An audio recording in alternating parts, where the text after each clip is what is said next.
Hello দর্শক, আপনার kidney হয়তো ধীরে ধীরে দুর্বল হয়ে যাচ্ছে, অথচ আপনি কিছুই টের পাচ্ছেন না।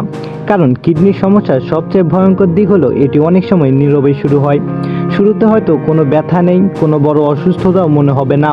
আপনি স্বাভাবিকভাবেই কাজ করছেন, খাচ্ছেন, ঘুমাচ্ছেন, কিন্তু শরীরের ভেতরে কিডনির ফিল্টারিং ক্ষমতা ধীরে ধীরে কমতে থাকলে কিছু পরিবর্তন দেখা দিতে পারে।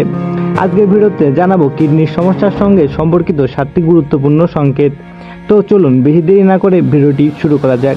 আর চ্যানেলে নতুন হয়ে থাকলে অবশ্যই ভিডিওতে একটি লাইক করে দিয়ে চ্যানেলটিকে সাবস্ক্রাইব করে রাখবেন। সংকেত নাম্বার 1, প্রস্রাবে অস্বাভাবিকভাবে বেশি ফেনা বা বুদবুদ দেখা দেওয়া। মাঝে মধ্যে প্রস্রাবে কিছু বুদবুদ দেখা যেতেই পারে, কিন্তু যদি নিয়মিতভাবে বেশি ফেনা দেখা যায় এবং সেটি বারবার হতে থাকে, তাহলে প্রস্রাবে প্রোটিন যাওয়ার একটি সম্ভাব্য ইঙ্গিত হতে পারে। স্বাভাবিক কিডনির ফিল্টার সাধারণত রক্তের প্রয়োজনীয় প্রোটিন শরীরের ভেতরে রাখে, কিন্তু কিডনির ফিল্টার যদি ক্ষতিগ্রস্ত হয় তাহলে প্রোটিন প্রস্রাবের সাথে চলে যেতে পারে।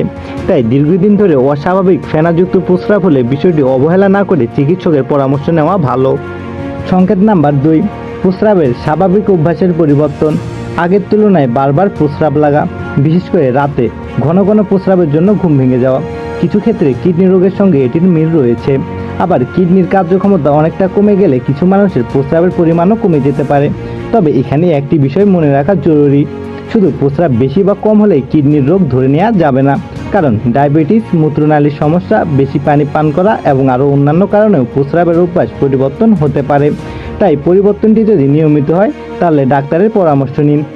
সংকেত নাম্বার 3, অস্বাভাবিক ফোলাভাব। বিশেষ করে সকালে চোখের চারপাশে ফোলা দেখা যাওয়া কিংবা পা, গোড়ালি ও পায়ের পাতায় বারবার ফোলাভাব দেখা দেওয়া। এটি কখনো কখনো কিডনির সমস্যার সঙ্গে সম্পর্কিত হতে পারে, কারণ কিডনি শরীরের অতিরিক্ত পানি ও লবণ বের করে দিতে গুরুত্বপূর্ণ ভূমিকা রাখে। কিডনির কার্যক্ষমতা কমে গেলে শরীরে অতিরিক্ত তরল জমতে পারে এবং এর ফলে ফোলাভাব দেখা দিতে পারে। তবে পা বা চোখ ফুলে যাওয়ার আরও অনেক কারণ আছে, তাই এটিকে কিডনি রোগের নিশ্চিত প্রমাণ হিসেবে দেখা যাবে না। এটির জন্য চিকিৎসকের পরামর্শ নেওয়া ভালো।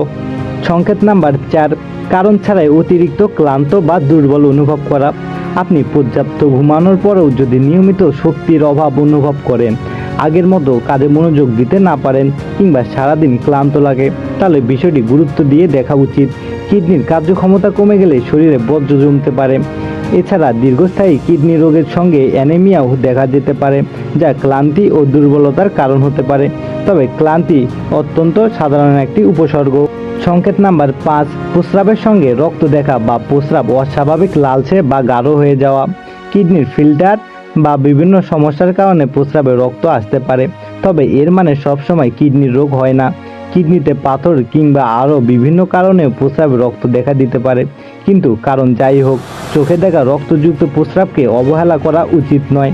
সংকেত নাম্বার 6, ত্বক অস্বাভাবিকভাবে শুষ্ক হওয়া বা চুলকানি হওয়া।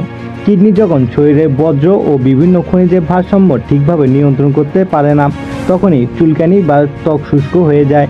বিশেষ করে কিডনির রোগ অনেকটা এগিয়ে গেলে ত্বকের শুষ্কতা ও চুলকানি দেখা দিতে পারে, কিন্তু এটিও খুব নির্দিষ্ট লক্ষণ নয়। শুষ্ক আবহাওয়া, অ্যালার্জি, ত্বকের রোগসহ আরও অনেক কারণেও চুলকানি হতে পারে। তাই দীর্ঘদিন ধরে অকারণে চুলকানি থাকলে শুধু কিডনির কথা না ভেবে চিকিৎসকের মাধ্যমে কারণ খুঁজে বের করা ভালো। সংকেত নাম্বার 7, ক্ষুধা কমে যাওয়া, বমি বমি ভাব হওয়া বা বমি হওয়া। কিডনির কার্যক্ষমতা অনেকটা কমে গেলে শরীরে বর্জ্য পদার্থ জমতে পারে। এর ফলে কিছু মানুষের ক্ষুধা কমে যেতে পারে, বমি বমি ভাব হতে পারে কিংবা বমিও হতে পারে। তবে এগুলো অনেক সাধারণ উপসর্গ এবং পেটের সমস্যা, সংক্রামক সহ বিভিন্ন কারণে এটি হতে পারে। তাই এই লক্ষণগুলো যদি দীর্ঘস্থায়ী হয় এবং অন্য লক্ষণের সঙ্গে একসঙ্গে দেখা দেয়, তাহলে চিকিৎসকের পরামর্শ নেওয়া উচিত। তো দর্শক, আজকের ভিডিও এ পর্যন্তই। এমন আরও ভিডিও পেতে চাইলে অবশ্যই ভিডিওতে একটি লাইক করে দিয়ে চ্যানেলকে সাবস্ক্রাইব করতে ভুলবেন না।